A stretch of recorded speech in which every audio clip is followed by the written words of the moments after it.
So I died at birth, and then I was resuscitated and put in an incubator and all those things, and I'm here.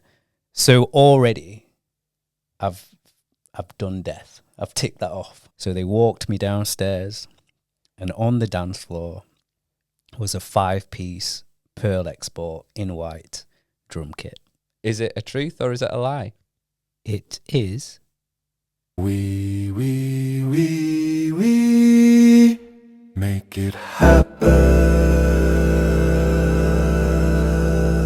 Hello and welcome to episode 16 of the We Make It Happen podcast, a podcast designed for people within the events and entertainment industry, delving into the funny and maybe the not so funny aspects of all our lives. Well bloody done. Thank you so much. Thank you. My fee has gone up. My earnings have gone up for the year. Thank you very much. I'll take that as great success. Hello, Christy. Hello, Callum. How are you doing? You all right? Oh, we spoke at the same time. I am good. How are you? She won't be a soda. I am good. Thank you. I'm doing well. This week is actor, dancer and musician Ryan Harston, who has sat in the wonderful yellow chair between us, a professional performance artist with a career spanning over 25 years. Ryan has toured shows all over the world, which include Australia, New York, Europe and Africa. Hello, Ryan. To name a few, yes. To name a few. Ooh.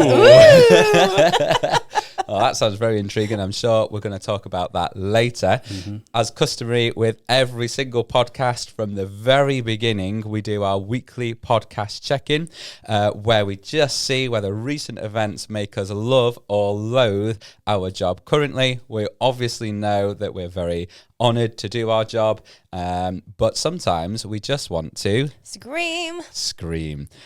So Ryan, we'll start with you. Tell us about your week just gone. Have you loved it? Have you loathed it? Have you screamed? I always love my week, always love my day. I'm very blessed as a human being. However, I do have moments in life that test me, and one of the things that does test me is definitely being on the road a lot. As we know, I love to drive. However, I do not like traffic. And this week has been traffic non-stop.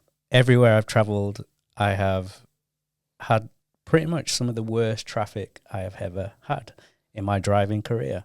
So, yeah, I'm a little bit over being on the road at the moment. Right, okay. Not helped by the fact that you've just travelled here, which has taken you how long again? 3.5 hours. And it should have taken you 2 hours. Oh gosh. So basically, moral of the story is stay off the road if Ryan's on it. Yes, please. That would be much appreciated. I wonder why everyone's just chosen to be on the roads. I wonder if it's the heat. Are people travelling? Well, on Friday it was very hot, yeah. And there were so many cars that were broken down on the way to London. Oh, really? People just not managing their coolant levels, I guess. I don't know. Disgusting. Yeah. So if you're out there, manage your coolant levels, please. Which will help regulate your blood pressure. Exactly. That'll help my coolant levels. Yeah. And you mentioned before the podcast that you travelled to London from Lancaster. And again, it took you how long? Yeah, it should take me just under 4 hours. And it took me nearly 7 hours. Which is just ridiculous. I was late for my audition. No.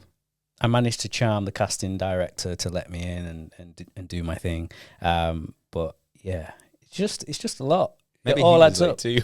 Yeah. So I was like, yeah, come on. He arrived 5 minutes before you and was like, oh God, I've been waiting so long, but fine, that's okay. Christy, what about you? I would say I'm on a love.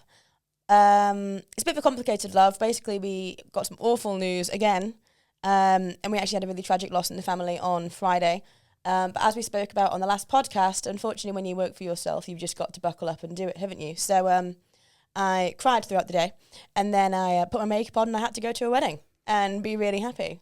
And it was difficult, but I always do think that things happen for a reason. And if I'd had like a solo gig with a DJ I didn't know, then that would have been really difficult. But I was fortunately with Girls That Mix, and I'm really good friend. That's an agency, and I'm really good friends with all of them. So I kind of pre-warned them all. We've got a little group chat, and I was like, I'm going to need a few hugs over the next few weekends. And yeah, so there's a group of 5 of us on the Friday, and then a group of 3 of us on the Saturday, and that really helped. And they're all really good girls. So that was actually really nice. That's one of the best parts of the job. I think we're all very like-minded people in our industry. So that was great. I've also ordered some custom in-ears, in-ear protection. So I now feel like a professional musician because I've been, gigging for 6 years and playing for 18, and I've only just got around to it. Yeah, it's about time, Christy, because we do so many gigs together. I look at your ears and I'm like, whoa, you have nothing in those ears. Nothing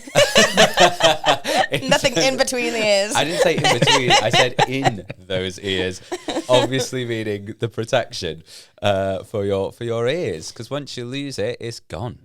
I know. Well, some people who play with me, they don't actually wear in-ears until they realise that they're performing with me, and then they'll put them in because I'm there. Yeah. And that starts before I'm playing. I'm just talking to them. But anyway, so I've got some of those coming. I'm quite excited. And then I went to Our House, Your House, which was the event that Emma Ellis runs, who we had on the podcast last week, because that was all to do with positivity and mental health and, mental well-being. And that was exactly what I needed over this weekend, which has been rough. So yeah, bad news on the Friday, but then I was with friends Friday, Saturday, and Sunday. So I'm on a love, strangely. I'm feeling grateful for what I have. It sounds like that your professional career has helped you out of personal circumstances that have been tough. Oh, that's just a story of my life, really. I mean, that's why, in a way, we are so blessed to do what we do, because we can have all of these crazy things going on in our lives, but then we get to do that job that pulls us through into, I guess, just a world for maybe a short period of time, but a world of happiness just for however long our gigs are, Yeah, it is really strange celebrating when you've just lost somebody, but then actually you look at everyone's happy faces and you think, I'm creating this. Yeah, there's something quite beautiful in that. Yeah. So yeah, Callum, are you on a love or a loathe? I'd say largely I'm on a love. Nothing has gone wrong, really, which is good. I've not broken any saxophones this week, so thank God for that. Great. I had a gig with a DJ who I'd played with before, and I've spoken about on the podcast before, where all of my equipment broke my saxophone, couldn't use his decks, and it was a bit of a nightmare. And since that podcast, and then recently, he's decided that he doesn't want musicians plugging into his decks at all. So he was like, you need to bring your own PA for this one. And I was like, well, I used my own PA for last time anyway. So yeah, that's fine. No worries. But then when I got to the gig, he was like, actually, just plug in. And I was like, wait, what? I bought all my PA. And he was like, nah, I'll be fine. And it was fine. But I was like, I was really nervous throughout the whole gig, because I was like, if anything goes wrong here, he's probably going to ask me for half my wages or something. Yeah. You should have got it in writing. Mm-hmm. Yeah, that's what I should have done, because I was petrified the whole gig, and I was really listening, and there was one point where he was going a bit louder, and I was like, actually, do you mind just lowering yourself? Because I was like, if that speaker goes bang, he's going to look straight at me and go, I want my money. So, I mean, probably not, but I was just on edge. But it was all fine, worked fine. It was actually a really good gig. Good. I did a couple prom gigs now, which I've never done before. They were really good. And then actually last week, I just had a week of constantly good gigs. There wasn't a bad gig in there. And I looked at the week in advance and I thought, it's going to be a good week. And it was. Every Amazing. gig was a happy gig. So no complaints from me. I'm on a love. Oh, fantastic. That's second time in a row, isn't it? Is it? Yeah, it was the same last week as well. Oh, wow. That makes a There you change. Maybe Go I'm being more us. positive. Normally it's Callum being negative in the corner. Oh, okay. So in that case, that in the past is good, maybe not so good for us all. What have we got coming up that we are at least excited about mainly? It could be personal or it can be our career related. Ryan. Yeah, so at the moment I am upgrading myself as a percussion artist, so upgrading my costumes and my drums and stuff. So I've started work on all of that, so I'm quite excited seeing it materialize and come together. So the concept from my head to it materializing and being there in my front room as I'm building some new walk around drums.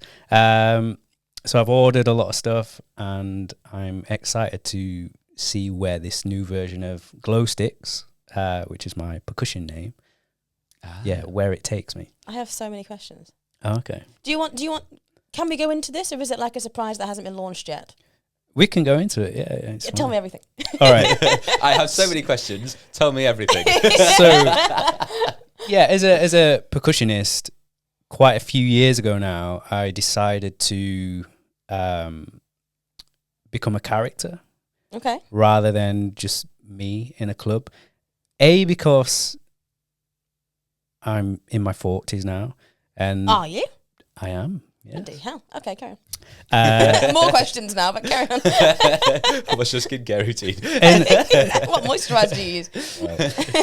and I being in a club, and I think especially doing sort of freshers events, things like that, I was like, am I too old to be here? So I started wearing different costumes with masks or covering my face. So different mirror costumes or LED costumes, things like that. So I have purchased, ordered some new mirror costumes with LED lights in them.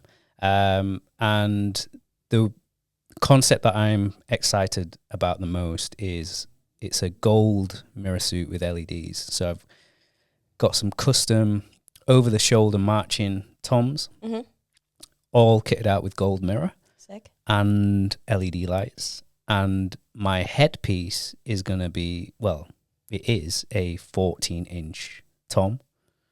Oh my God. I will wear. How does that work? So, I think you saw both of our brains go, wait. What, that? I thought you were going to say like rabbit or top hat or something. So okay, I place the 14-inch tom on my head. It has 2 LED eye holes that I see through, and that's also covered in gold mirror. Oh my God, this is so wow. A drummer dressed as a drum playing the drums.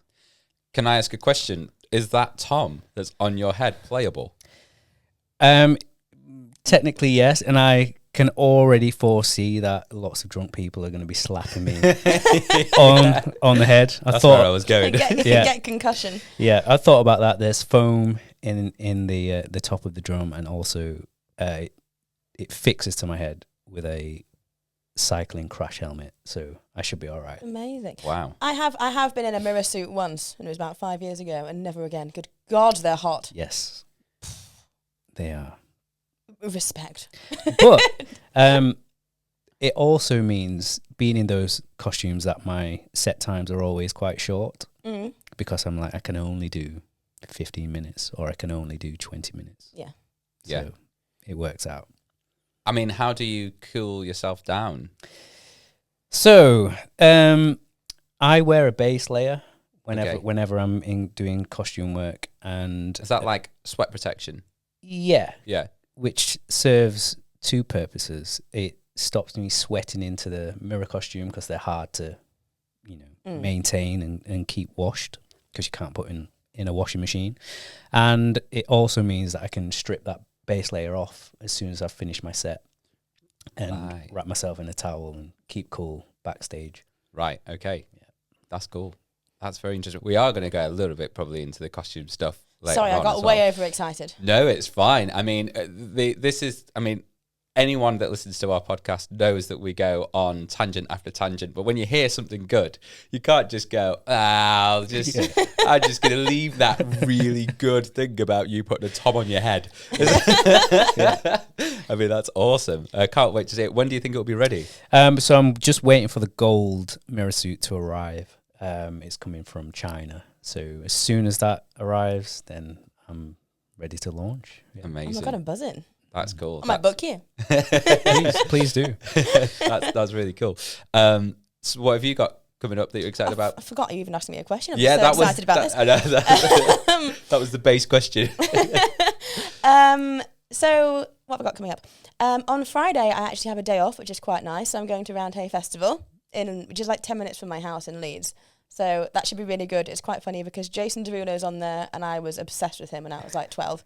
And then also Pitbull is the headliner. So I might take my bongos with me, like get a bit of Fireball out there or something. So I've got that on Friday. I've also had a bride whose engagement I did inquire with me for 2028 in Sicily. So that's nice. All this happened today because I haven't really had any chance to do any admin over the past week or so with everything that's been going on. So I just plowed through all my emails before I came here. So thank you for being a little bit late. And then I also got confirmed for a charity do, actually at the OEC Arena in Sheffield, which is really close to my heart. The lady just managed to find me, but she's raising money for raising awareness for domestic abuse. And it sounds like it's going to be an absolutely fantastic event, really. She's got so much stuff that's going on to allow all these women to come along. I think she's got like an arrow break, so you can break an arrow on your shoulder or on your chest to be able to show your own strength. Glass walking. She's even got like a daycare bit, so single mums can bring their kids. But I had a very abusive ex I'm free. I was going to say I'm clean 3 years.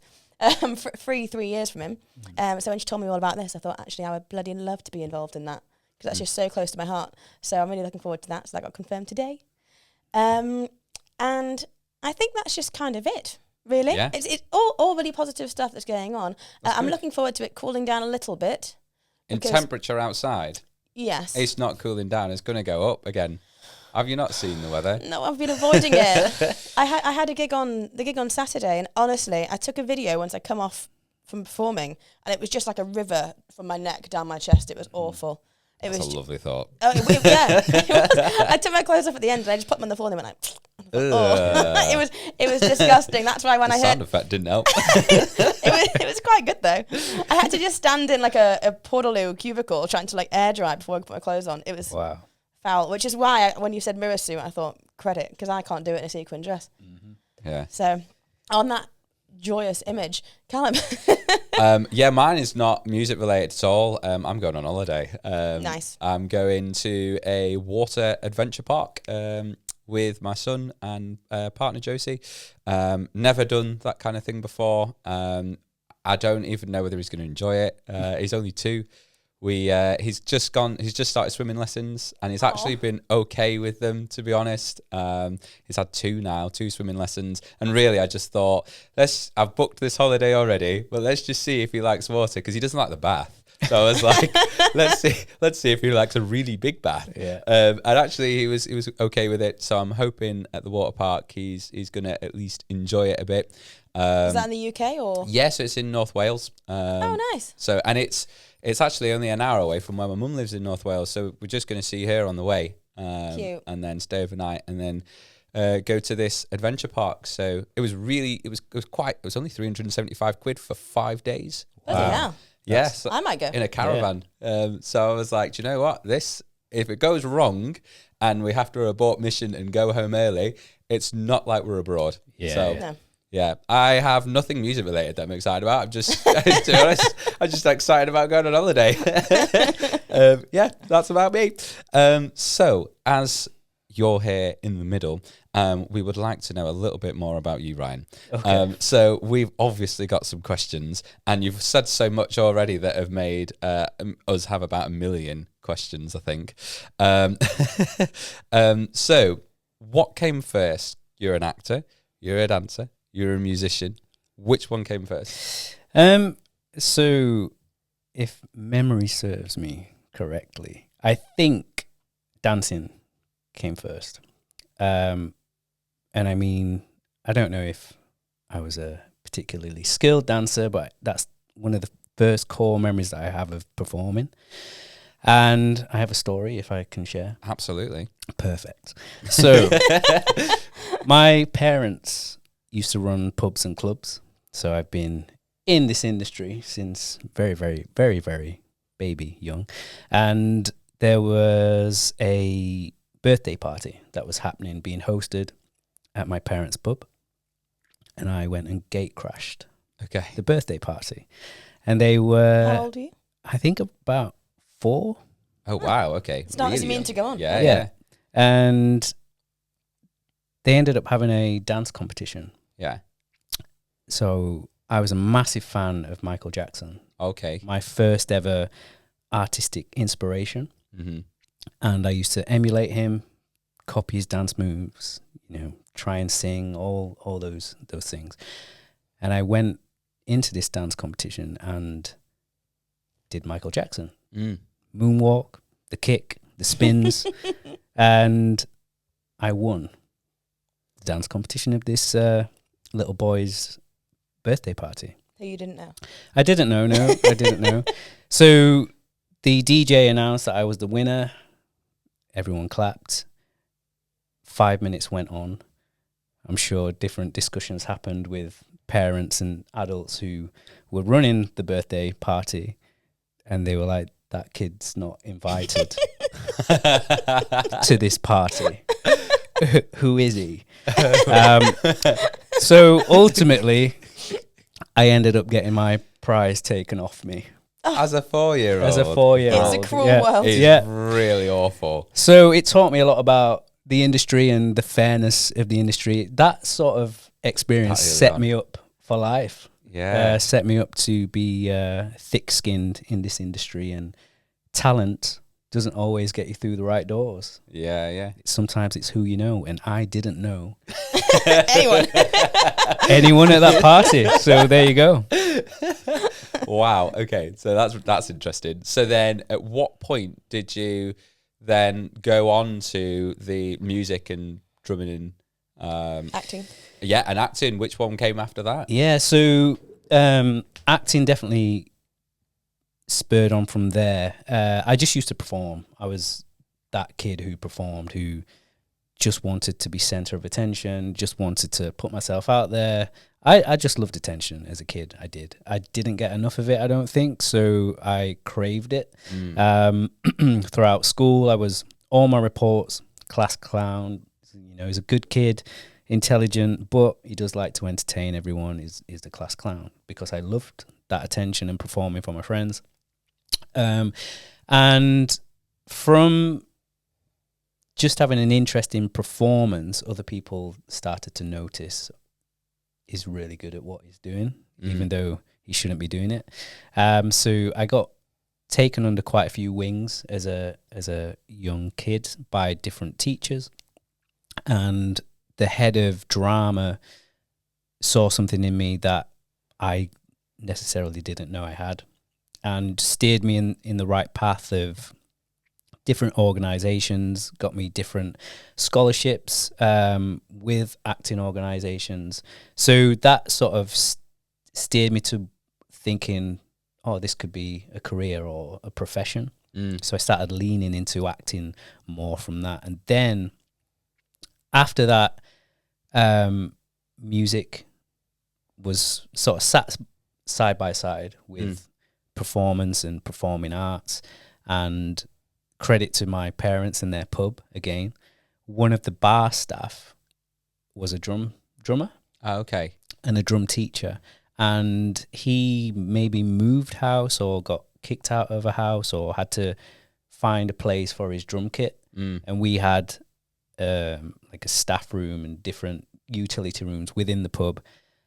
And my mum and dad said, you can bring your drum kit here. So at, I think, 9 years old, I was in the presence of a full 7-piece drum kit.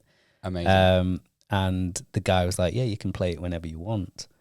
So I started playing drums, his drum kit, at 9 years old, and begged my parents for a drum kit for about a year solid. And they just thought I'd be going through a phase, said, you're not allowed one. All right, okay. And I just used to watch different drum VHS tapes from this guy who was holding his kit at my parents', and I practiced for a good year and a half on a pillow with 2 drumsticks, and my parents was like, he's pretty, committed to this drumming thing. So Christmas comes round, and lo and behold, I get my final Christmas present after opening the socks and the chocolates and all the... Socks are fantastic gifts. Yeah. And it was a snare drum. It was a brass pearl piccolo snare drum. I was over the moon. I'd finally got my drums, and I was happy, more than happy, over the moon, ecstatic with this drum. And my parents said, we've got one more surprise for you. Okay. So they walked me downstairs, and on the dance floor was a 5-piece Pearl Export in white drum kit. And Wow. that is the best Christmas present and memory of Christmas that I ever have. Yeah, incredible. That was a beautiful story. Thank you for sharing that. That's actually genuinely That's a so lovely, nice. lovely story of how you started. And I assume you were committed then, ever, up until adulthood. Yeah, At that point. absolutely. Yeah, started playing a lot more. Did things in my middle school. Then music teachers from my high school saw that I was talented at music. I don't think I'm necessarily talented at music. I just like to create. I don't know what I'm doing. Don't know what keys I'm playing, what chords I'm playing, what rhythms or paradiddles or whatever I'm playing. I can just play. So I had a natural talent of being able to create something out of different instrumentation and instruments. So, my music teachers were quite impressed with this young kid being able to take a keyboard and not know what he was playing, but being able to compose. You had a good ear. Something. Yeah. I Yeah. didn't understand what I was doing, but I loved it. So Yeah, but your ear probably developed from such a young age, because if you were, from 4, kind of obviously listening to Michael Jackson, and you were, involved kind of through dance, your ear and your sense of rhythm was already growing. By the time you got to the music, you had developed probably further than someone who was just starting out on music at that point. And when I say starting out, I mean nothing before. Whereas you'd already had that head start. yeah, for sure. And I think it when I went on to study music, it sort of bit me in the arse a little bit, not understanding the technical side of things, because I could score really high in composition, for example. But then when it came to reading or writing music, I'd score like a U, like nothing. Yeah. So that would drag my overall score down. But then fast forward how music's created now versus how my teachers said you had to create music this way and had to have this structure and be set in these parameters, versus what software is doing now and how people generate and produce now. I was already doing that then. So yeah, it's just create music however you feel you want to create it, and don't stick to too many rules is the lesson of that story. Straight. Have you still got your Pearl Export? I haven't, no. I've got a Pearl Export. That's why I was asking. I was like, Okay. don't tell me you've got the same one. No, I have my daughter to blame for that one, because when my ex-partner became pregnant, I sold all my music equipment to make room for my daughter and her nursery. So yeah, Okay. everything's gone. That's a very common story as well, with people actually who have careers in music, when they have children, that's it. That happened to my granddad. He was an alto sax player in like big bands and was touring the UK. And when he had his first child, my uncle, he was like, right, that's it. I've got to have a sensible job as a teacher, and packed it in. Wow. Yeah. Yeah. It's such a very common story. So you have obviously, as we've said, focused in 3 aspects: the music as well as the dance. But would I be fair to say that now your main focus is acting? It is, in essence, that is definitely where I'm putting all my energy. That's the end goal. That's always been the goal. That's always been the dream. I have a very strong, vivid memory of looking at myself in the mirror when I was around 5-6 years old, and I watched a character on film, and I dressed up like him and drew a mustache and a beard with my sister's eyeliner, I think. And I was acting in front of myself, this reflection of myself. and that's a very strong memory that I still have and hold and replays in my mind quite often. And so that's always been the goal, but I've kind of diverted from it because I've been told that I'm good at, athletics, so I did that for a while, or music, so I did that for a while, but it was never the end goal or the focus for me. The end goal and focus was always to be in TV and film as an actor, mainstream actor, just really good at my craft. And I'm not chasing fame or celebrity, but the level that I want to be at and operate at, I know fame and celebrity comes part and parcel of that. So it's not, I don't want to be an actor because I want to be seen by people as a celebrity or have fame and riches. I want to be an actor because I really do feel that I was born to do that and born to entertain. And why that specifically though? Because you obviously music and dance has been a focus, but why do you think acting is what I've been chosen to do? I think sort of going into it, it's a mission that was given to me before I even arrived in this lifetime now. Okay, that's interesting. Yeah. A mission from God? From my higher self, from the quantum field, from whatever you want to call it, the universe, the simulation. I've never searched for purpose in my life. I've always known acting is it. So I've never, even though I've done so many different things, I've never felt lost in life. I'm like, oh yeah, acting, that's the goal. That's where we're headed. So everything that I do in my life has purpose steering towards acting. And there's never been an urgency for it because I'm convinced it's happening and it's going to happen. So I don't feel a lack of, when I don't get a job, it's just, oh, I've not got that job.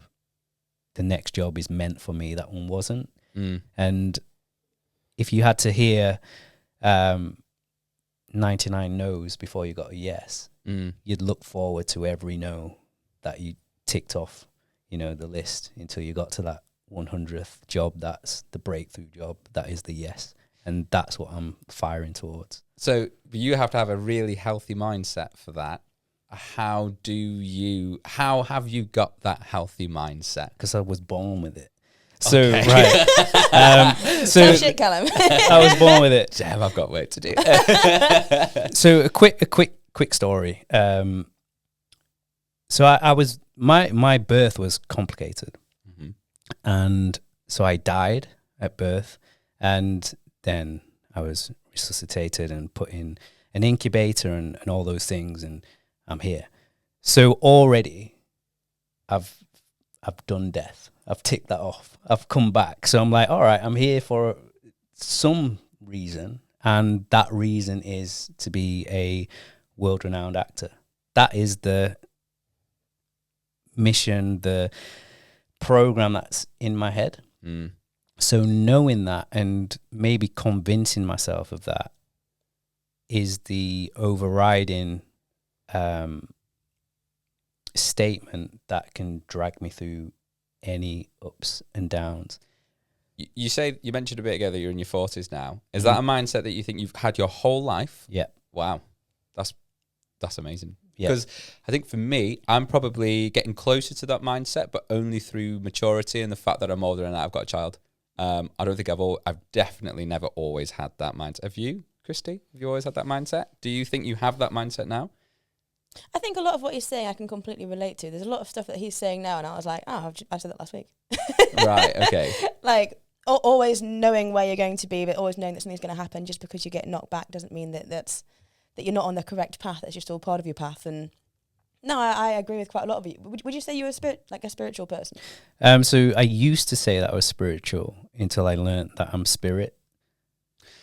Wow. This is a whole different podcast, but I want to dive in. Right, okay. Can we just dip our toes into that? We've got a lot to get through in this podcast.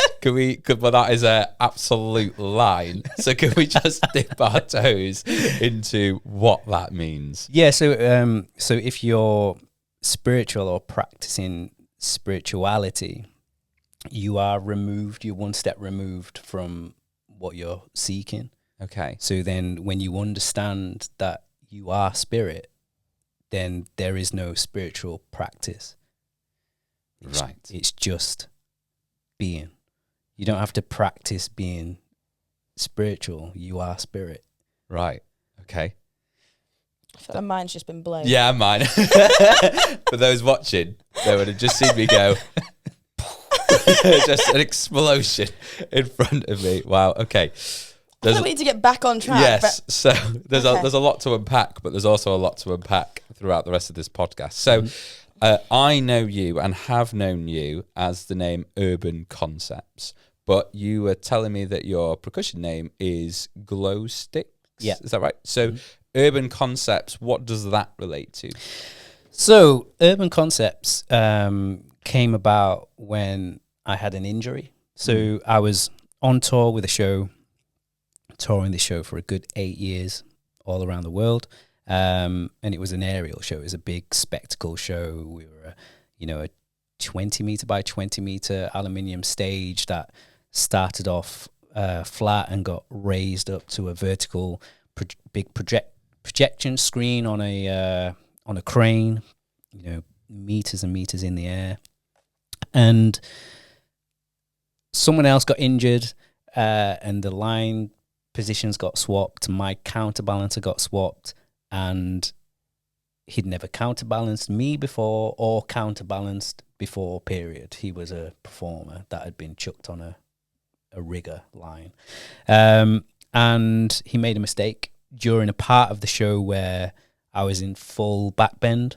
So I'm already at the extremities of my body, and he jolted down the ladder earlier than he should have done and yanked me up.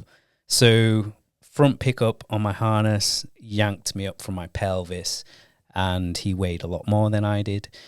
And yeah, I fractured my neck and injured my L5, so lower back. And I was told to stop dancing and stop performing, stop doing physical things.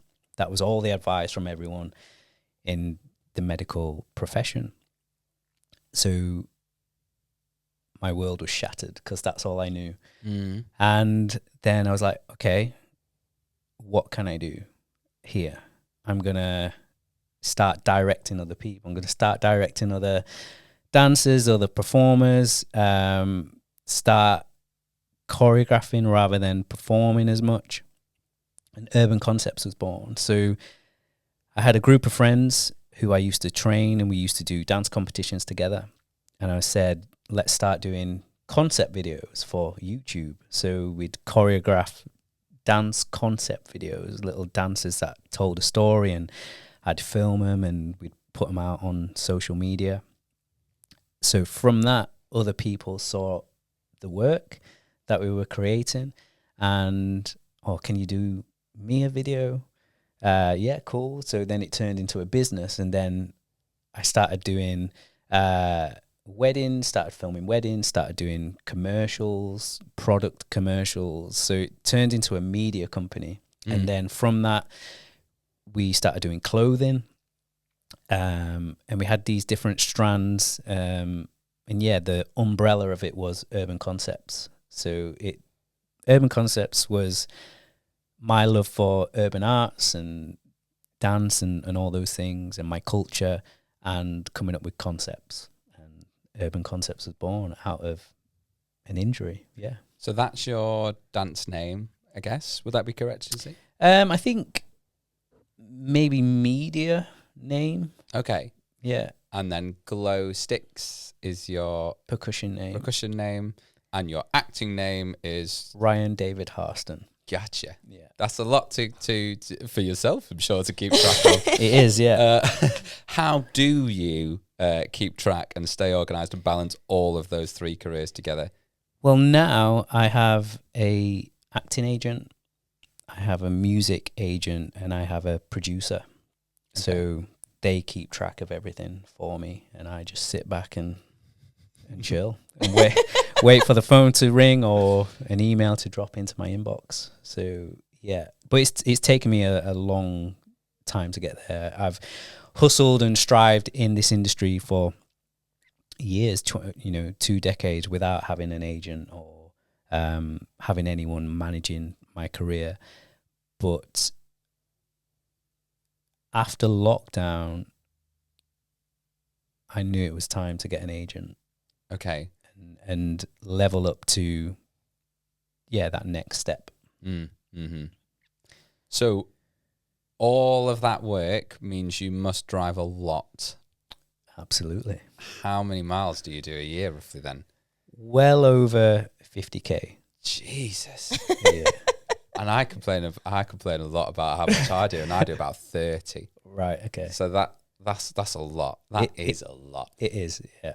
For those listening, so when I asked Ryan to, if he was up for doing the podcast, I said, "Oh, where are you based?" And you said Lancaster, and I was like, "Oh, mate, that's like over 2 hours drive for you." And you said, well, 2 hours for me is nothing. Yeah, nothing. Nothing. And I was thinking, really? I mean, even 2 hours for me is something.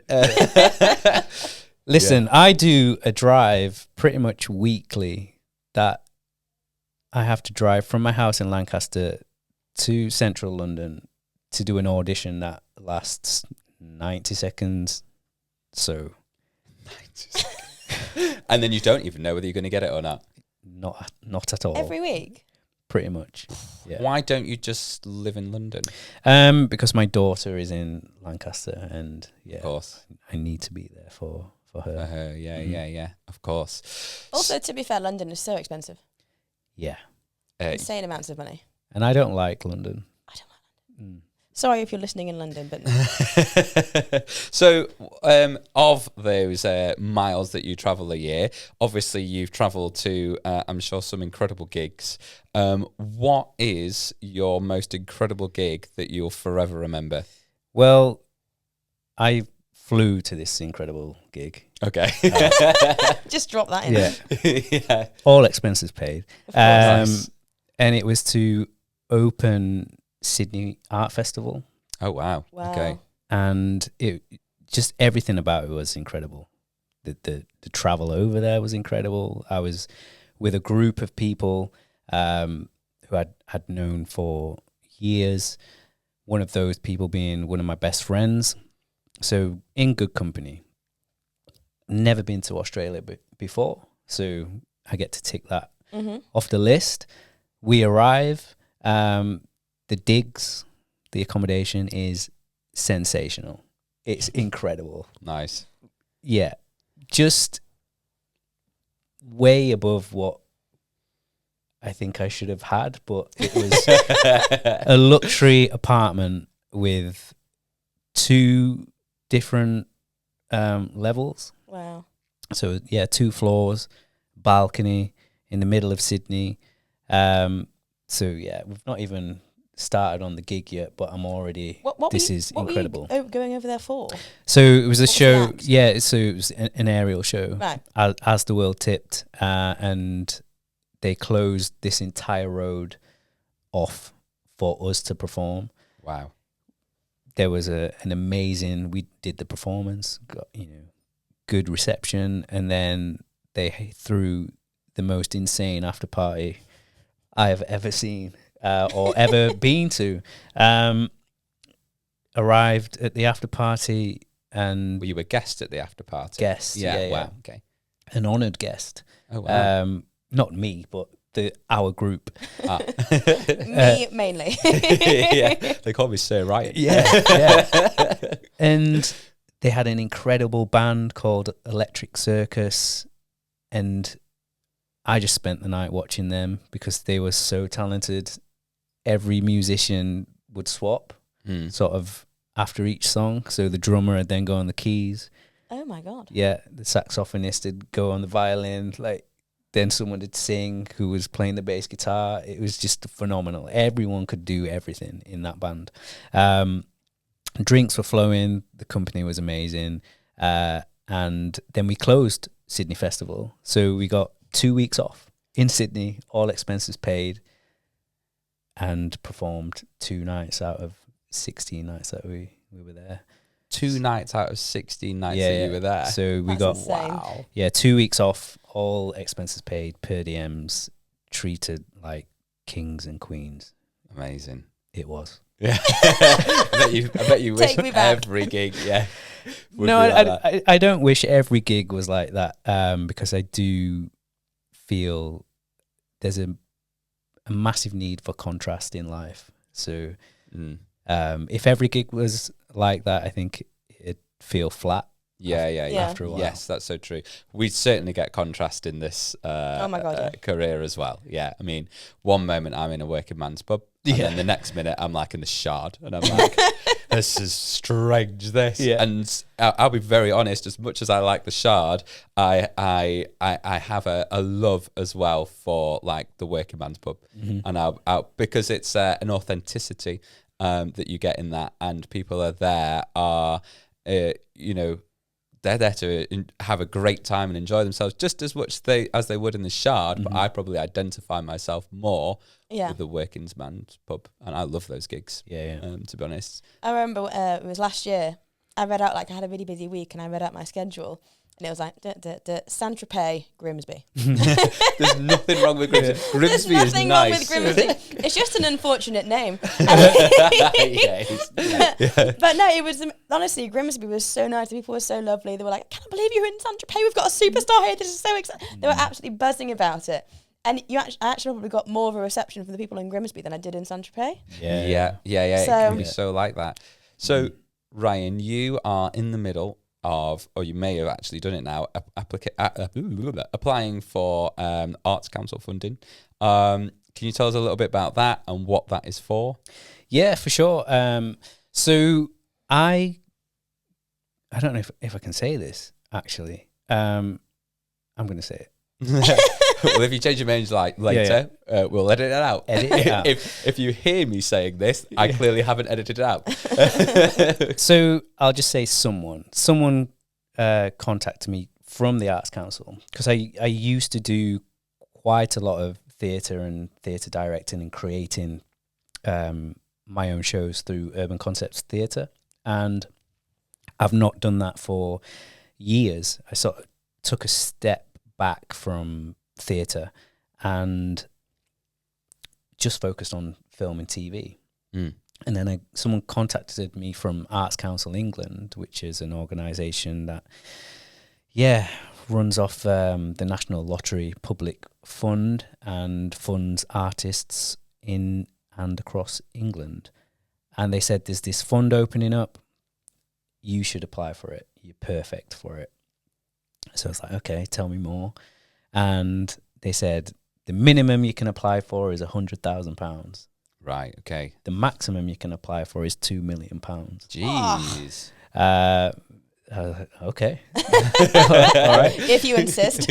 So this was to do a project to come up with a theatre production. Before lockdown, I'd done a research and development process with a show idea called Stolen, and lots of people wanted to commission that show, and then COVID happened and I never picked that show back up. And I've been thinking about this show for a while. Still, it's not left my brain, so I thought, okay, I need to maybe revisit this show. And then this opportunity landed on my lap. So I've applied for this funding. I've gone in for just under $250,000. Wow. Yeah, wow. To create a theatre production that's going to travel regionally, then nationally, then eventually internationally. And there's lots of aspects in that show, lots of music and stunning sound score and projection and object manipulation, physical theatre, all those things that makes my work. And I applied, got into stage 2, and they only took 20 organizations or individuals through to the final round. I was lucky enough to be in the final round, and the application's gone in, and I'm just waiting to see whether I get the go ahead or not. When will you find out? End of August, I do believe. Okay, amazing. Yeah. So I'm assuming that $250,000 will be used to pay your actors or actresses, and also pay for venue probably as well, and then probably stage props as well. Yeah, decor, costumes. Yeah. All of those things. Yeah, it sounds like, huge amount of money. I'm going to get all this money, but essentially... When you break it down, it's actually not that much for everything. Yeah. But I didn't know this because I've been making work on a shoestring for my entire career, and looking at these different theatre companies, watching their shows and being like, oh, I wonder how much funding they got. And it's public information, you can find out. And I'm like, wow, they spent £150,000 on that. It's not that impressive. Like, in terms of, they don't have much to show for it. They're just acting on stage, and there's no stage design or props or technology or anything. Yeah. And I'd been made 2 shows with the Arts Council for under £15,000. Right. But what they got for the money that they invested in me, because I guess I want to prove myself, and I'm a perfectionist, and I want to do the best that I can as a creator. I went all in and made as much as I possibly could from as little as I had. So I was then recognised as a preferred artist from the Arts Council, because I was so resourceful with money. So I'm excited to see what I can actually achieve with an actual decent amount of money. And part and parcel of that is employing, artists in the industry and giving them a really good opportunity to work on a high level professional concept and show that has potential to impact their careers as well as my own career. So there's a pressure of the financial stand of things where if I get it, that money will land in my account. So I have to manage that, but then I also have the responsibility, because it's public funding, to make sure that I'm spending that money wisely and giving people opportunities within the North to create high quality professional work. And I'm really, really excited about the prospect of that happening. That's really cool. This is so exciting. Yeah, that's awesome. Well, I hope that you managed to get that. I know, my fingers are funding. crossed until August now. Yeah, absolutely. Please let us know how that goes on. I feel like if it doesn't go your way, your mental strength will just plow you on just get to the next one. Yeah, just get the next one. It's fine. Or the next chapter in your life, which is, is amazing to listen to and amazing to watch, that you have that mental ability to just go on to the next, because many people don't. And obviously that mental ability has probably helped you get where you are now and have that ability to even apply for that funding in the first place. Yeah, so sure. That's really good. I think if you spend your life worrying about what has happened or what could happen or what should have happened or should happen, then it's such an expense and expenditure of energy that I've learned doesn't serve anything, because what will happen and what will be will unfold. I'm not in charge of anything that happens really in my life, traffic or, so I became the ocean. I became the ocean. What? Sorry, you became the ocean. So basically, what lands in it lands in it. Is that what you mean? What Moving with flows? waves. What flows? What lands in it, Yeah. lands in it. Well, I meant in terms of, I was seeing it in terms Being of littered. like whatever happens in your life, just like as you would throw something in the ocean, whatever happens in it, you just move on, you deal with it. It's swallowed by the ocean, just like it's swallowed by your life. You'll move forward with it, and what will be, I guess. I guess if someone's skimming a stone, it'll bounce. You'll nearly get it, and then finally it'll land in you. Yeah. So true. Everything will flow to me. What's meant to flow to me is becoming the ocean for me. This leads us on very nicely to a question that Christy likes to ask, which is...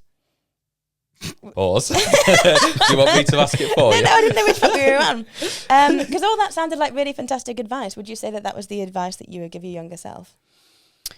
The advice that I'd give my younger self, I think, there'd be lots, but one of the main things I would say is don't listen to people too much or take them too seriously, because they're making it up as they go along too. Nice. And that's it. And we have to do that. We have to adapt in life. You know, you miss a train, which then delays this, and then that has a knock-on effect of that, or you receive bad news or unfortunate circumstances, and then you have to adjust and shift to that. It wasn't how you set out your day to be, but again, these things flow to us, and we have to adjust and deal with it, and we're making it up every second of every day.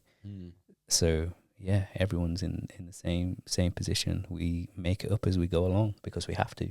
Yeah. Very true.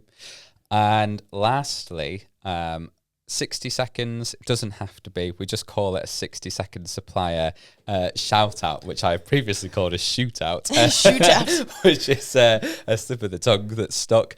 So yeah, a supplier, or it can be more than one, in the industry in which you work, which obviously you work in many industries, that you are inspired by, or someone who just works really hard that you think, do you know what?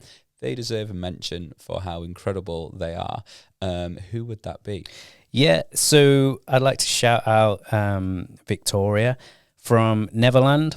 Neverland is my music agency, and she is incredible at sustaining my life, I think, in terms of the amount of work that an opportunity that she gives me as a percussionist and glow sticks, which then has a knock-on effect of supporting my acting career. So yes, Neverland, incredible entertainment industry. Yeah, they're incredible. That's it. Ah. Having worked as well for Neverland for actually almost 10 years, I will definitely, say you are 100% right. I don't know many people as hard working as Victoria is. Vic, you think of 100%, and she'll add 10 times more to that. Not only just support you as an individual, but just to do and carry out the amount of things that she does going on at one time. She's the only person I know in a company who goes to pretty much every single event that's going on under her name. She will be there, and I have never experienced that with anyone else. With anyone else, and it's kind of the norm in the industry. I'm not saying there's anything wrong with it. They'll go, "This is your job. Be there. Have a good time. Tell me how it goes." She'll know how it goes because she is there to pretty much every event, and she's a lovely person as well. So yeah, I couldn't agree more with your shout out. I feel like I need to meet this Wonder Woman. Oh, she is. She's incredible. It would be amazing if we could pin her down to have her on the podcast. Yeah. But she's also, aren't we all, but she's also very busy, basically propping up the entire events industry. Oh, God. So we move on to Did It Really Happen? We may have a story from you. And our goal is to figure out whether it did or didn't happen at all. We're going to ask a series of questions, 10 questions, and we're then going to come up with an answer of did it happen or did it not. So, are you ready? I am ready, yes. Go on. The floor is yours. All right, the floor is mine. So, did this really happen or not is the question, and the story unfolds The drama. like this. So, I once woke up in the middle of the night. He's making it up, guys. It's already a lie. It was a warm summer's night. He's using his acting now to basically to make us unsure.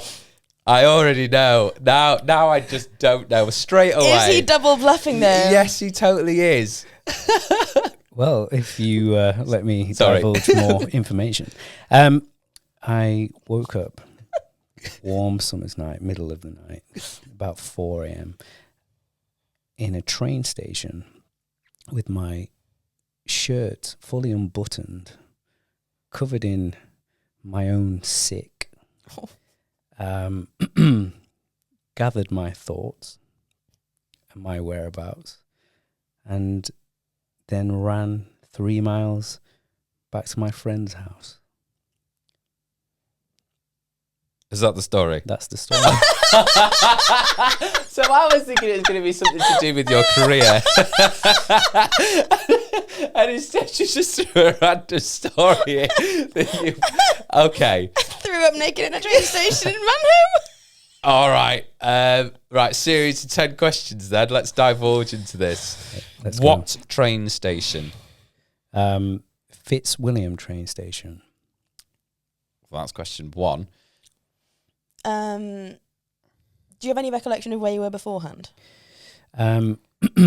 Yes, I was in a pub, and I remember walking out of the pub and looking at the church clock tower to see how long I had to make it to said train station. Okay. Okay. Where does your friend live? They live in Hemsworth. To Google if it's 3 miles from Is Fitzwilliam. Fitzwilliam? Where is Fitzwilliam? Well, it's 3 miles away from Hemsworth, isn't it? Maybe. Maybe. Maybe. Why did you... Sorry, I'm stealing your question here because we normally take it in turns. Do you want to answer You it? go, you Okay. Why did you run 3 miles? Why didn't you just walk? That's a good question. I like to get things done as quick as possible. I'm an efficient man. Which must have been difficult considering I assume you'd been at a pub, which means you'd probably drank a lot. Yeah, were you sick because you were drunk or because of something that you ate? That's question 4. A combination of the two. What did you eat? That was dodgy. Maybe a pizza. Maybe. Question Maybe. 5. Okay. Don't often get a dodgy pizza, do you? It depends on what it's got on it. If it's got like salami on it and it's gone off and it's not been put in the fridge, maybe. Or Salami doesn't go off, it's dried meat. I don't know. I'm a vegetarian. So obviously you were drinking. Do you still drink alcohol or are you alcohol free now? I'm not completely alcohol free, but I'll probably drink maybe once a year. So that leads me to my next question. How long ago was this? I would like to say 25 years ago. 25 years ago. So you were 15. And I was 6. And I was 5. Oh, so yeah, you would have been 15, 25. No, he said years he's ago. in his 40s, so he's not 40. yeah. True. Yeah. So that means that he could be 49. So were you underage drinking? No. We're about question 9 now, I think, something like that. Okay. So, what did your friend make of this? And did he help you? That's all one question. My friend was no help whatsoever. Neither was that question. That was crap. I was going to say, where were your mates? That's question 11 there. Shh. My mates had proceeded to leave the pub, go into Wakefield town, and then dance the night away and make their way back to their house. Hold on a minute. Wakefield town. You mentioned 2 other places, which were Hemsworth And Fitzwilliam. and Fitzwilliam. Now, I kind of know Wakefield enough to know that I don't think that those are places in Wakefield. Because, right. Truth or lie, what are you going with? I want to say, because I'm trying to read body language. Normally, if you make something up, you look to the top left. But he's an actor. I know. That's the annoying thing. I'm going to say true. Even Well, though I that was the don't most think it- unconfident true ever. I don't believe it. I don't. Okay, I'm just going to... true. True. You think it's true. I think it's an absolute lie. Is it a truth or is it a lie? It is true. Oh, wow. We're one each, Christy. Mwahaha. Okay. Yeah. So in a nutshell, that story, I never used to drink ever. My friends were obsessed with wanting me to drink. So it was a bank holiday. They were like, "Come on, you're gonna drink." All right, okay. I finally caved. I drank, and this being the first time of me drinking, they were giving me everything that they possibly could. So I'd had enough of drinking. Left the pub earlier than my friends. They were going into town. Wakefield is the closest town. I said, I'm going to go home. Made my way to the train station, looked at the clock, saw how much time I had. On the phone to my friend, all the way down to the train station, spoke to her the next day. She said I sounded absolutely fine on the phone. Arrived at the train station, can't remember any of this. After looking at the clock, I can't remember anything. So I'd made my way from Hemsworth to Fitzwilliam train station, have no recollection of that whatsoever. Then woke up about 4 o'clock in the morning, covered in my own sick, with my shirt open for some reason. Still had my wallet and my phone and stuff on me, and realised, I'm at Fitzwilliam train station. Made my way back to my friend's house. By the time I got to my friend's house, he'd already been to the nightclub, got back to his house and was in bed. And from that moment, I was like, I'm never getting drunk again in my life. And have you? No. Wow. Wow. So you did run then? Yes. That's the bit that fooled me, to be honest. It was running. I was like, running? Really? Okay, so admittedly, I should have done this in a different order. Probably should have done this bit first, but I didn't. So we're going to do a quick fire round where we're going to get to know you even more. But what Christy and I are terrible at is not asking further questions. We do ask further questions, even though we're not supposed to. So I will crack on.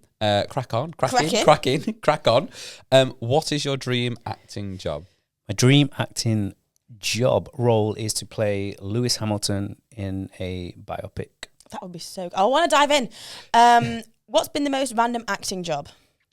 The most random acting job, yes, is definitely playing a priest in Happy Valley. And that love is that how show. I knew that you were in acting career, because I saw you on my TV. Oh and my I was God, like, I need to go back and watch "That's that. Ryan, I know that guy." Yeah.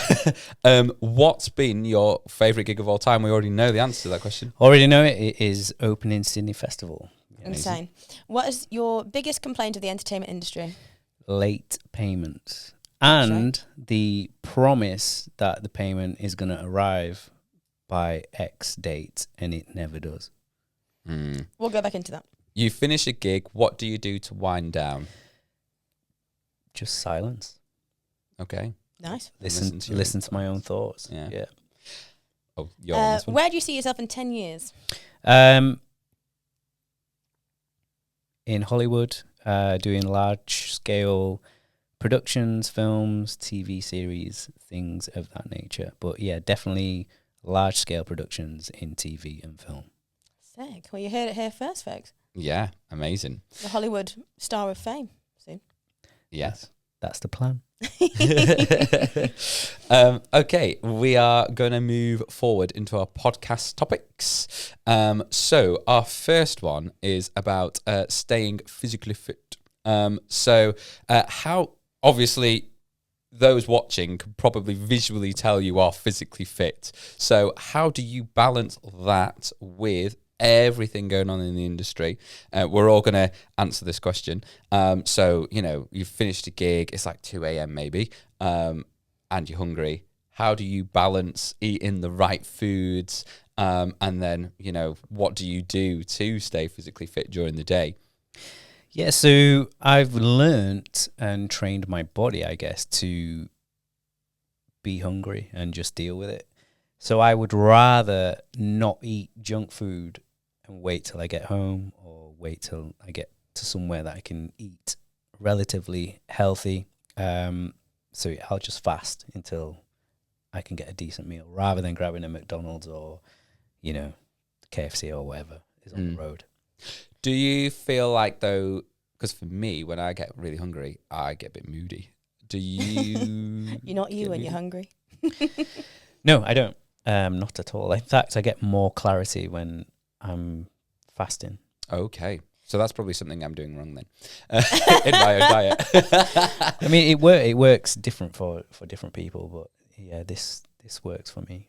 I find that though, because our job is quite energetic. I remember doing a diet that Shitface, that's my ex, Shitface taught me, and it was like a bodybuilding diet, and it was just chicken and broccoli, and that was like a way to cut fat quick.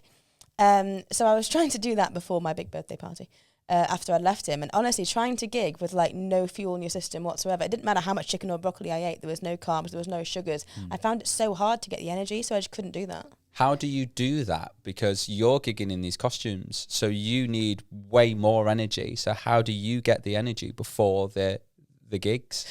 Yeah, so right, there's studies and data on this that I'm not going to go into because I didn't read the studies or make the studies, but it's just what I've heard. But it's about switching over to ketosis and your body using ketones as an energy source. But that takes a long time for that to happen in terms of the process in your body. So, there's studies where they looked at athletes who were running on glucose, carbohydrates, and then athletes that were running on ketones. And the athletes that were running on ketones eventually outstretched the athletes that were running on carbohydrates, but it took over 4 weeks for them to get there. So that's where I'm at now, because I've stuck to keto diet.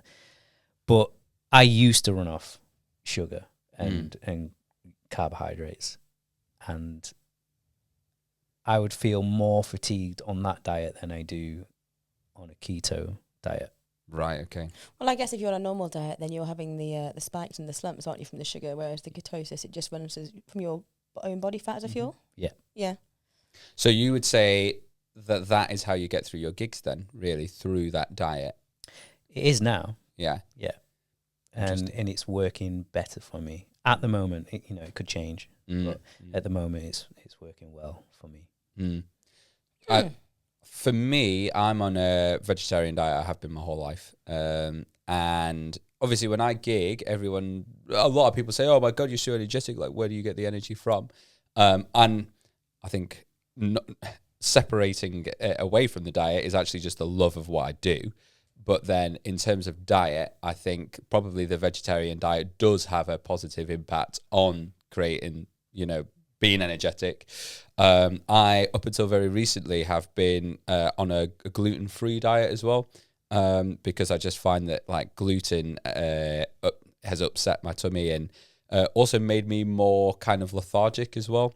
So there's definitely a focus in terms of that in being healthy and managing the gigs. But I don't go to the gym at all. I used to all the time, and then I had a child, and just life got in the way, and I just didn't have that time anymore. I would love to go back. I assume you go to the gym, Ryan. No. What? No, I don't. I don't like gyms. So, I've been to gyms. This gene pool is ridiculous. but you have quite big muscles. I work. Yeah. So I work out. I definitely work out, but I don't like going to a gym. Okay. I just think there's a lot of ego in a gym environment, which I don't gel with particularly well.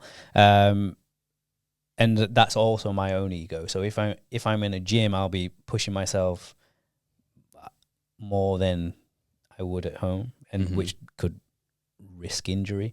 I just prefer working out at home and doing something that I can do anywhere. So I do a lot of calisthenics, so my own body weight exercises, which means when I'm on the road and I'm touring and I'm in a hotel room, I can still stick to a workout plan without being like, oh, I don't have a gym, or I don't have this equipment or that equipment. So it keeps me consistent.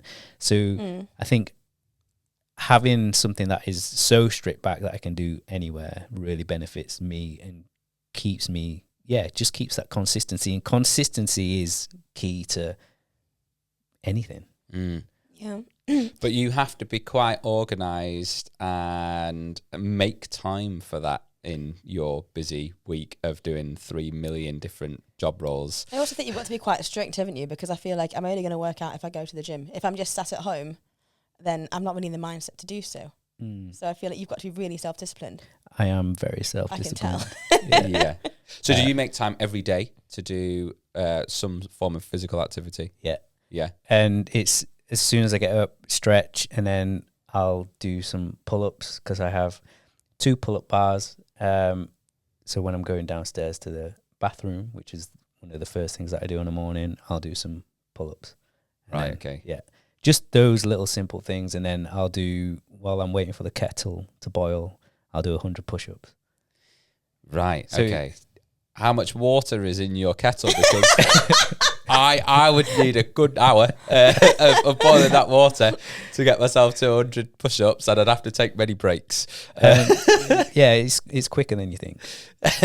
Depends on how physically fit you already are. but yeah, start at 10 press-ups. Yeah. And everything works differently for other people. If you've got injuries, don't do 100 press-ups, or if you're not motivated to do that, do something else. I think finding what works for you, whether that is going to the gym or doing 20 star jumps.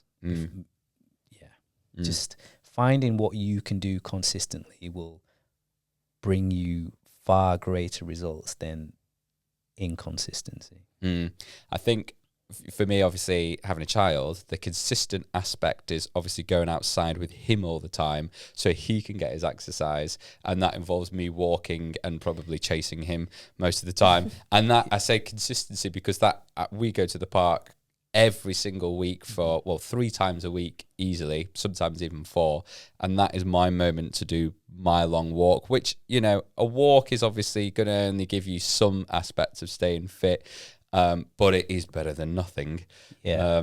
And I suppose, you have to kind of burn that the fat, I suppose, from depending on what your diet is. Yeah, for sure. And I think something that you said really interesting to my ear there was you make sure that your son gets his exercise. Oh, yeah. So there's a older version of you that wants you to also make sure that you're getting the exercise. And it's really important. It's why do I take the time to eat healthy and work out and do all these things? It's because I know there's a older version of me that's going to thank me for the actions that I'm doing today. And also you would want to make sure that you're in the best physical shape, mental shape, health for your child. Yeah. And taking that 15, 20, 30 minutes daily to reverse your biological age by working out Mm. It's important. Mm. Mm. Yeah, that's a very interesting topic. No, genuinely, I don't know if that sounded sarcastic, but it is an interesting topic because it's something that we've actually not really ever talked about on the podcast before. And to be honest, looking at the industry, I know that, you know, at the end of the day, being crystal clear about it, we are all aging. You're in your 40s, and I would definitely say that there are many people who, you know, have drummers, whatever, or even dancers who have definitely already left the industry because their health is not up to how demanding this industry is. And I look at people like Cristiano Ronaldo, who is playing in the World Cup now. He's over 40, and you know, some people are like, whoa, that's crazy, but he has to have a mental attitude to deal with, obviously, you know, how he lives his life to still do what he's doing. I mean, on the counter of that, you've got Wayne Rooney, who, with the most respect to Wayne Rooney, is in kind of maybe a different mental thought with where, you know, with what he wants in his career. And, you know, to have that mental, I guess, strength of Ronaldo is probably something that you also have, and is hopefully inspiring to people listening to get off their asses really and eat well. Yeah. Obviously, it's more complicated than that. Yeah. I think the benefit of being a performer is that actually, before my parents retired in January, I'd be working 3, 4, 5 days at the shop, and then I'd be gigging on a weekend. And I didn't really have much free time. I know you can make time, but I was always really tired from working at the pet shop, standing up for 9 hours and then gigging. But the benefit of being a performer is that we do actually have a very physical job. You exert a lot of energy. So I've started going to the gym this year. I've just started going on runs recently. But given the news that we've had in our family recently, I've only really been going to the gym once a week for my PT session. But every single week, consistently, when I go back, I'm still progressing in weight. I'm still progressing in reps. And he said that no one else can really do this, but it's because on the weekend, we do such a physical job, we are still using all of our muscles. That's the only reason that we can progress. So I do really enjoy that. But I know you're on like a keto diet. I need to copy you. You're on a veggie diet. I'm on a seafood and eat it diet. I need to. Sorry, was that seafood as in swimming food? No, just see any food. Oh, see any food and eat it. Yeah. Eat it all. I am trying to go on a bit of a fitness journey, given the health scare that we've had. And I do feel a lot better when I'm eating clean, like eating whole foods and cooking everything from scratch. Before, we just didn't really have time to do that. But me and Mum always make a joke because we've had to include more fruit and veg in our diet for certain medical reasons. It might be a bit mean to other people, but we walk around with like our trolley full of like rocket and kale and berries and strawberries, and we're like, look at those people with ice cream. Yeah. It feels so good checking it through the counter. The only time that I do lax with my diet is when I am shattered. And that is on the way back from a gig, or when I'm absolutely knackered. I've had loads of gigs and I can't be asked to cook properly because I need to get ready and go to another one. A cheese board, I'm a sucker for. I ate so much brie at one wedding this weekend. I swear it was coming out my pores. It was disgusting. But yeah. Do you give yourself time, Ryan, to kind of, I'm going to eat this thing that is not great for me, but I'm just going to eat it anyway? Do you make allowances for that? Yeah, absolutely. What's your guilty pleasure? Ice cream. Yeah. That was such any a particular flavour? No. You like it that much? Yeah. Just any ice cream. Because again, it's having that contrast and knowing the pleasure side of things is worth the not so desirable foods. Yeah. But then if you tip the scale and you're eating too much ice cream, it's very detrimental for your health. So it's just a balancing act. How often do you have ice cream? So he says once every 6 months. No. 3 times a day. Probably, yeah. It was on my rider for here. I don't know. 2 or 3 times a month, maybe. Okay. So, I mean, that basically says that's not that many. So to me, 2 or 3 times a month. So that says to me that you're on quite a strict diet. it's just what I do. So, Yeah, yeah, that's true. You don't see it as strict because it is No. what. Yeah, I'm the same with my vegetarian. I've been a vegetarian all my life, so I don't see it as a diet unless somebody asks me. of course. It's yeah. just I'm just doing me. And I think that is part of the paradigm shift, the mental shift. If you did some intolerance test and it told you 20 foods that are making your gut feel a certain way, you'd cut those foods out. And that's the mental shift. It's like, oh, I could eat these foods and I know it's not going to make me feel great. So why am I eating them? Because they give me a very quick, dopamine hit and that satisfaction. But then the net result of that is negative. So why would I continue to do this to myself? Yeah, totally. Because I wouldn't feed my daughter a load of sugar, McDonald's. And, Yeah. And I think having a kid made me realize a lot about my own diet. Yeah. My partner now has an app where she basically scans the barcode of every food that comes into our house, and it will tell her the potential risks that are in that particular food. So anything that is not good or above does not now come into our house for our child. And so, and it's interesting because you've got a kid, you just think about things differently to before. Bread is really bad. So much stuff goes into bread. Chicken feathers in it, in white bread. Sorry, I don't know anything about that. I think in white bread it's fluffy because it's got... I've delved into this as well recently. It's got chicken feathers in. That foaming agent in your toothpaste, that's shampoo. If this is foul. true, this is nasty. I swear to God, Google it, because I've just got some new toothpaste. I've got some new deodorant coming. Once again, all in this health scare. I'm like, get it all natural. I didn't realise that the antiperspirant, the bit that makes you not sweat, is aluminium. You're rubbing aluminium on your body every day. So when you get that yellow marking, that's just a chemical reaction between your sweat and metal. If you dive into it, you just wouldn't eat anything again. On that bombshell. Sorry, Ryan. I was just going to say on that note, that is the worry when you start holding a microscope to anything and everything in life. Then you start scrutinizing absolutely everything that you're doing. Yeah. And there's a massive danger in that also. So, I think moderation, consistency, enjoying things as well. I enjoy ice cream, so I'm not gonna not have it. I enjoy it. It brings me pleasure, but I'm not going to overindulge in anything. Yeah. So just to finish off our podcast, Ryan, I was wondering if you had a story that relates to your either job, so acting, music, dancing, and I haven't used this term yet this podcast, but I would say this is very accurate because I would say you're an acrobat as well. Is there any hilarious, crazy, weird story that has happened in any of those things?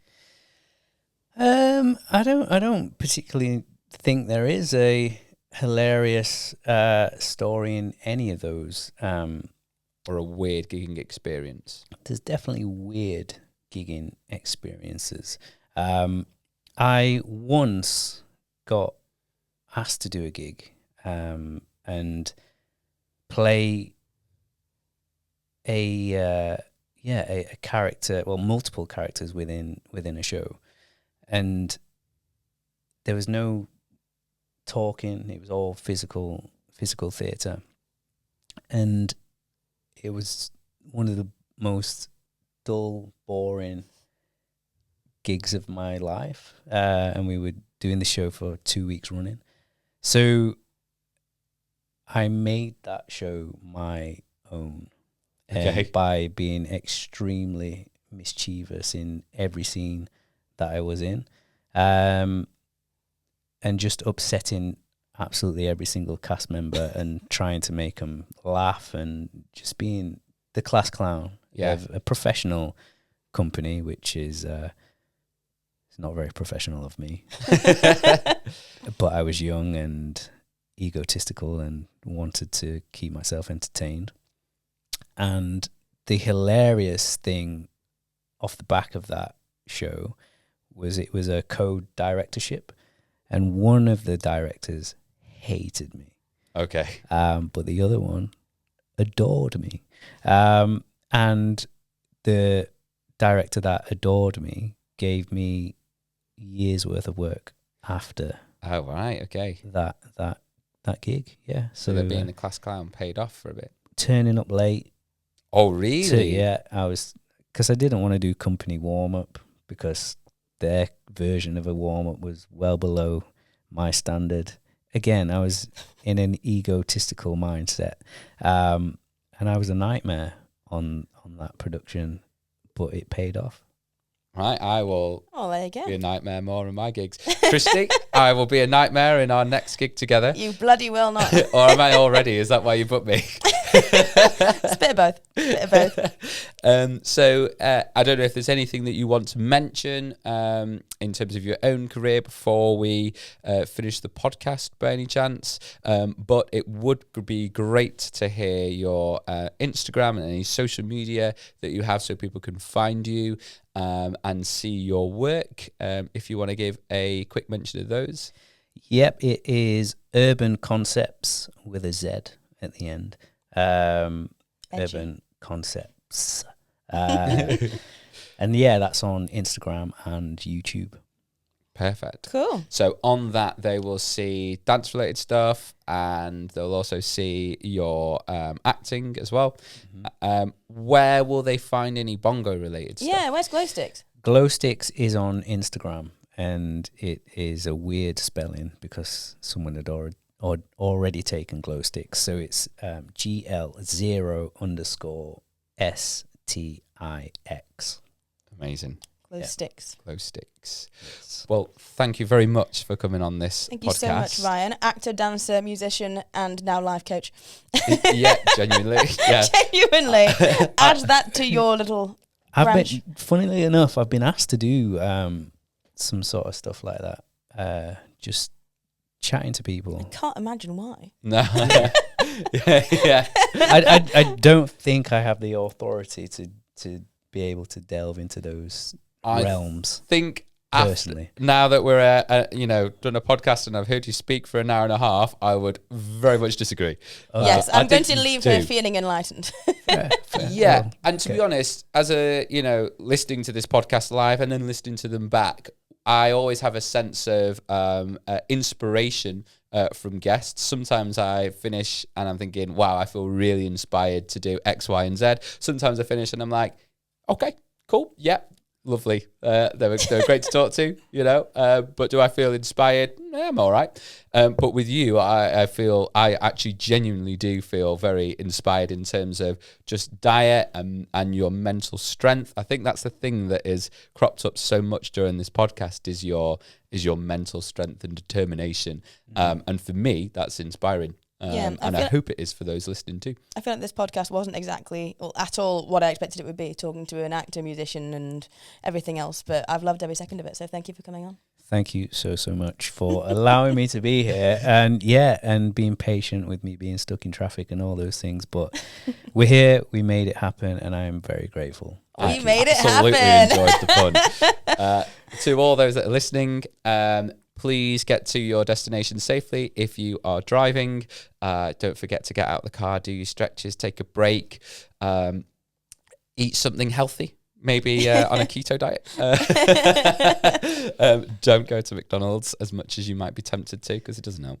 Or a coffee. A coffee is good from McDonald's. That's about it. Yeah. Okay, you heard it here I first, folks. don't even know about that, to be honest.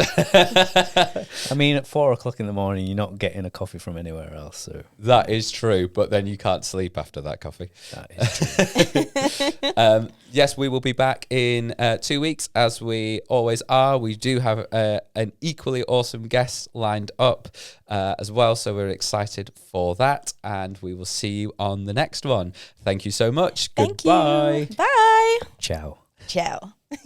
We make it happen.